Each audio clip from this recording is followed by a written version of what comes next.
Welcome back to Turning Hard Times to Good Times. I am your host, Jay Taylor, and I'm really pleased to have with me, I think for the second time, Charles Hugh Smith.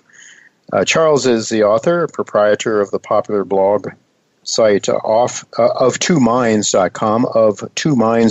It's really nice to know that we don't, all Americans, lockstep with the same thought process, that some people actually think independently, and certainly Charles is one of them. Anyway, anybody that we have on the show has to be a prerequisite that they are independent thinkers. So Charles started publishing in 2005, and he's a contributing editor to peakprosperity.com. We think very highly of those folks as well, who they've been on our show in the past. Charles is the author of numerous books, including Why Everything is Falling Apart, an unconventional guide to investing in troubled times. In his newest book, Money and Work Unchanged, he addresses the idea of UBI, that's Universal Basic Income, and starts by taking a fresh look at work and its role in human life and society, and as well as our system of money. And that's one of the things that we talked to Charles about. I'm just remembering now when he was on our show before, this whole idea that you don't have to work. It'll just give you a handout. I'm not sure that I would feel like I'm worth anything if I didn't work or try to earn my living, but that's another topic. So it's of2minds.com, folks. Go there to keep up with Charles' work. Charles, thank you so much for joining me again. It's my pleasure, Jay. You know, you live in Hawaii and California, and I think you've had volcanic eruptions in Hawaii, maybe some storms, some significant storms over there as well. And now in California, where I'm talking to you from, you're in California today, I understand. You've got these fires, these horrendous fires. Are you anywhere near those events in Northern California primarily, I guess, right? Right, Jay. Well, we're about 150 miles away from the fires in the north, but there's tremendous smoke.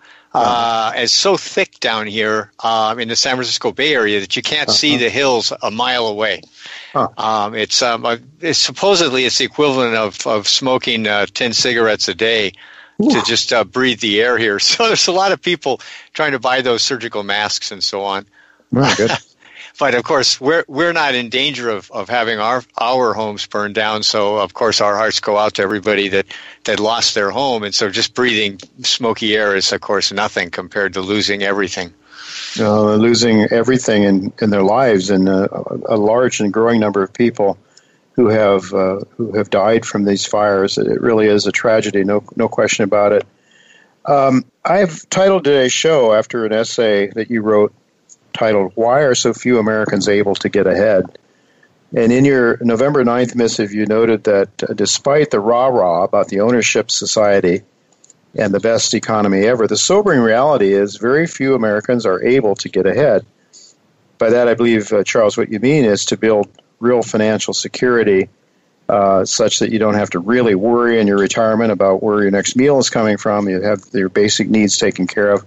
And beyond that, to leave something behind for your children. You mentioned that there are three core reasons that you see for the reason of this decline in living standards for a larger and growing number of Americans. Can you share them with us, what your ideas are there? I'd be delighted to, Jay, and it's a topic that's near and dear to my heart because we can easily get obsessed with kind of dry statistics like gross domestic product or what the stock market's doing today, but really the economy it's a social system, right? And so it actually it's our it impacts our daily lives, and that's kind of my interest here. So the 3 points are earnings.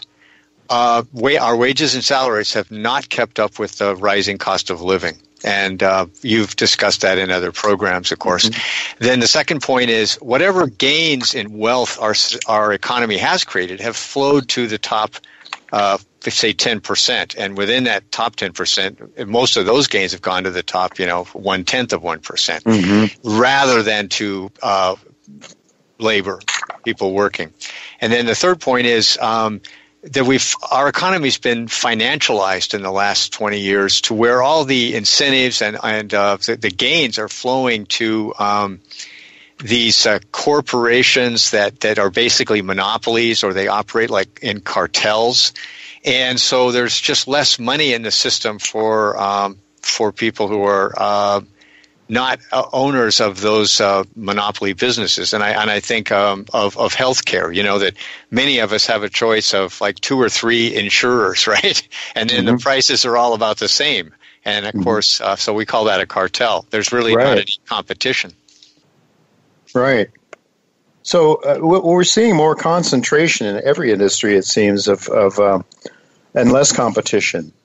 There used to be a lot of concern about that. There used to be, it was sort of a policy of Americans, American policy to, antitrust and so forth. We don't hear much about antitrust action these days, do we?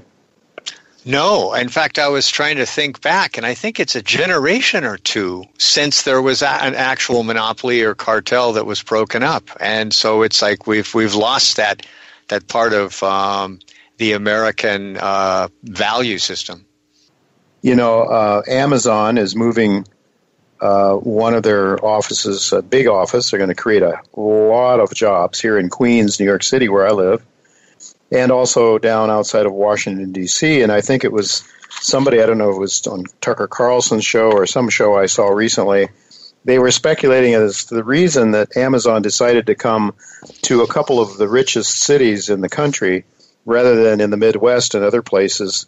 And this particular person, I don't remember who he was, suggested it had more to do with access to the people in power, to the money and to the people that make the laws, so that there could be the influence. And if there's a need to go down and see a powerful senator or congressman, you could easily get there and do it. Or if there was a need to get to the money people in New York, you're right here, right where they are. And so I'm wondering if that isn't part of what's going on, is just simply the concentration of wealth, and then it's very difficult for policymakers not to get involved in that and start to be influenced. I mean, so maybe there's a reason why there's not been any antitrust actions for a number of years. I think you pegged it, Jay. That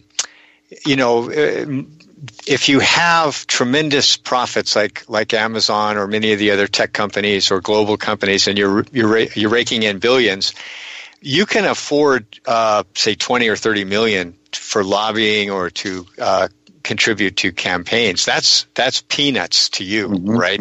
But those peanuts mean a lot to the politicians. So $100 million still buys you a lot of political influence in Washington, but that's peanuts compared to what corporations can borrow or rake in. Yeah, can you give us a sense? The middle class has really declined. Can you traditionally what the idea of the American dream was to have your own home, a white picket fence, a dog and a cat, and 2 or 3 children, 3 or 4 children maybe.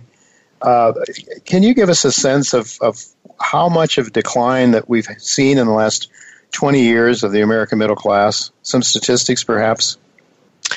Well, Jay, it's a great topic, and of course it's complicated by a couple of different issues. One is that, as we all know, those of us who happen to be lucky enough to own a house and that we bought 20 plus years ago in one of these sort of bubble valuation areas of the country, like Dallas, Seattle, Denver, California, lots of places in New York. Then we're the lucky few who can see that our assets, like our homes, have risen in value so much that we can say, well, I can cash out and I'll do okay. But not everybody's been that lucky. So there's kind of a divide in the middle class. Those people that were fortunate enough to have either stock options granted by their company or that they bought a house long enough ago that they've got gains there, and then everybody else. And so that's one issue. The other issue is that wages, of course, haven't kept up. And if you go back far enough, then it looks like they should have gone up. In other words, the average wage used to be, say $10,000 a year, and then now it's, 40 or 50,000, and you go, well, we must be richer, right? But of course, if you adjust for the cost of living, then it turns out we've more or less been flatlined for 40 years. So then the other factor I would mention here is that a lot of people had secure jobs, say 20 years ago. Now you pretty much have to work for the government to have a secure position. You're not even sure, even if you work for a big global company, you're not sure how you might get right-sized or downsized in the next recession. And so that insecurity makes it more difficult to hang on to your gains, as a middle-class person, that if one of two wage earners, say, loses their job for a year or so, that causes a huge loss of earnings, and then that triggers a loss of wealth, and people have to maybe sell their house or they lose their house. And then so the way the economy functions now, it just creates a lot more difficulty for the middle class. Even if your earnings are keeping up with the cost of living, it doesn't necessarily mean you're getting ahead. Well, and the cost of living as it's measured by the government is one thing, isn't it? I think that as I was reading some of your material, you may have some doubts that they really reflect the true cost of staying alive. I know certainly one of the guests that I've had on this show in the past, John Williams, believes that the real cost of living, if you use the same measure as was used during the Reagan administration, where you kept the same items in that basket of cost, that cost basket, we would be looking at something, inflation rates of closer to 10% than 2%. Do you have any thoughts on that? In other words, I get a Social Security payment now, and it's, I think, 1 or 1.5%, maybe 2% this year. I know that my cost of living has gone up more than 2% this year. That's what I believe is true, living in New York City anyway. But to what extent do you think CPI numbers understate the real cost of living, such that perhaps even that the real situation is worse than what the statistics would suggest? Do you think that's true? Yes, Jay, I do, and based on John Williams' work that you mentioned, but there's another measure. In other words, we have to kind of try to find some measure, and so the Chapwood Index attempts to measure apples to apples, and in other words, by taking a food item in a specific city, like New York City, and then measuring it from the past. And so, like, how much was a pound of apples 5 years ago and 4 years ago, 3 years ago, and how much was it to rent a one-bedroom apartment, and so on. So it's apples to apples in each city. So instead of lumping it all together like the national CPI, it's much more specific. And so that Chapwood Index has found that inflation is 11% in New York, 12% in LA, 11% in Chicago, 9.5% in Houston. I mean, all the major urban centers are seeing these kinds of increases. And of course, I think another element that's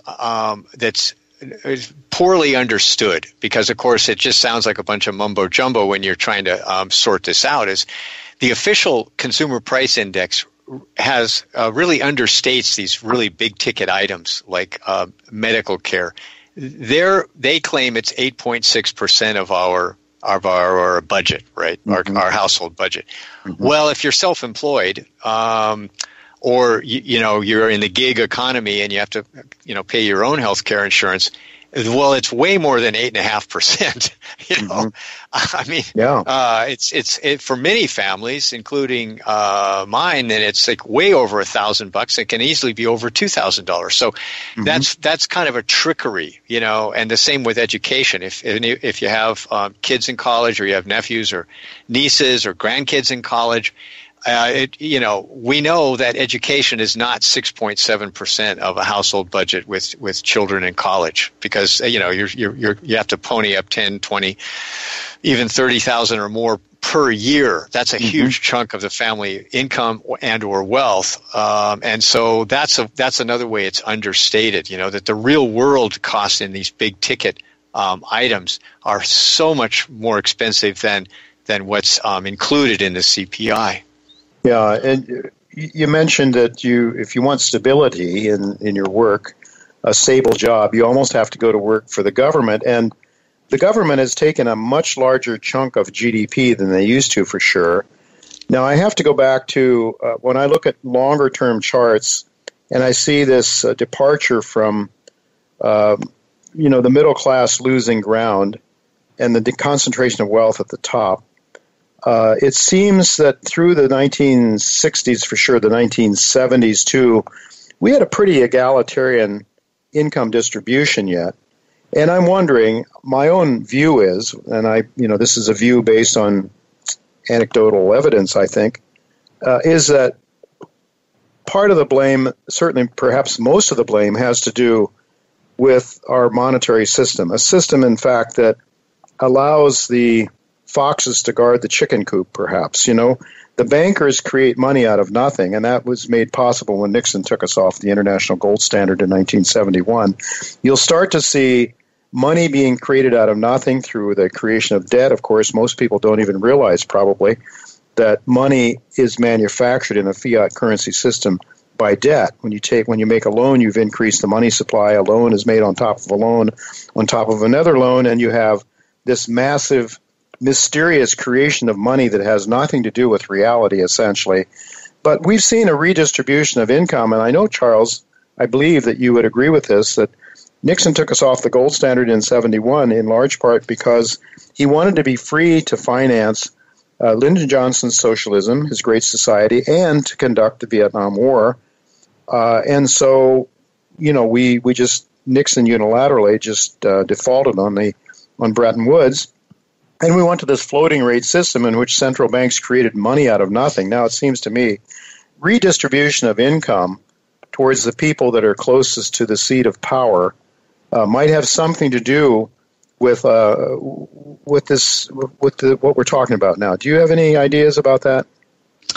Yes, Jay, I concur with your thesis there, and I think most of the independent analysts who look at the economy also agree with you, and the mechanism is mysterious unless you're kind of close to the seat of power, right? Like, well, why should this idea that money's created by credit, why should it lead to these rising inequality of wealth and income?